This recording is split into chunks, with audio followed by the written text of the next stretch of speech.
மண், கொஞ்சம் எரு, அதுக்கப்புறம் கொஞ்சம் விதைகள்.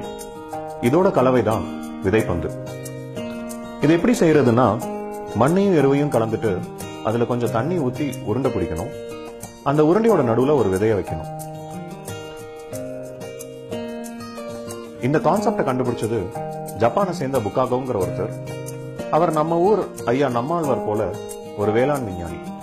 இவர் எழுதின ஒன் ஸ்ட்ரா ரெவல்யூஷன், ஒற்றை வைக்கோல் புரட்சிங்கிற புக்கை படிச்சுதான் சீட் பால் பத்தி தெரிஞ்சுக்கிட்டேன். அதுல என்ன சொல்லி இருப்பாருன்னா, விதைக்கணும், அறுக்கணும், அது தவிர நம்ம மண்ணை டிஸ்டர்ப் பண்ணக்கூடாது. சரின்னு இது என் தோட்டத்திலேயே ட்ரை பண்ணலான்னு முடிவு பண்ணேன். எங்கிட்ட இருந்த சில துவரை விதைகளை விதைப்பந்துகளா செஞ்சு தூவி விட்டுட்டு வந்திருந்தேன். ஒரு மாசம் கழிச்சு போய் பார்க்கும்போது அது முளைச்சிருந்தது. இது எனக்கு ஒரு புத்துணர்ச்சியை கொடுத்துச்சு. இந்த சீட் பால நண்பர்கள் எல்லாம் சேர்ந்து பண்ணலான்னு முடிவு பண்ணோம். நாங்க போன வருஷம் ஒரு 30,000 பந்துகள் கிட்ட செஞ்சிருந்தோம். அதை வரதா புயலுக்கு அப்புறம் தாம்பரம் சுத்தி உள்ள பகுதிகளில் தூவி விட்டுட்டு வந்தோம். இந்த விதைப்பந்துகள் செய்யறதுக்கு பெரிய செட்டப் ஒன்றும் தேவையில்லை. நம்ம வீட்டில் இருக்கிற சின்னவங்க பெரியவங்க எல்லாரும் ஓய்வு நேரத்தில் கூட செஞ்சு வைக்கலாம். நீங்க எங்கேயாவது பயணம் பண்ணும்போது போற போக்குல தூவி விடலாம்.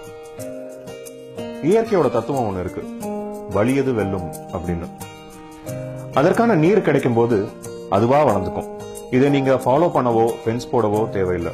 இதை ஏன் உருண்டையா செஞ்சு வீசுறோம்னா, இது முளைக்கிறதுக்கு முன்னாடி எறும்பாலேயோ பறவையாலேயோ சேதமாயிடக்கூடாதுன்னு தான். ஒரு காக்கா அதோட எச்சத்துல ஒரு காட்டையே உருவாக்கிட்டு போயிட்டு இருக்கு. நாமளும் போற போக்குல காடு உருவாக்குறதுக்கான ஒரு முயற்சியை எடுப்போம்.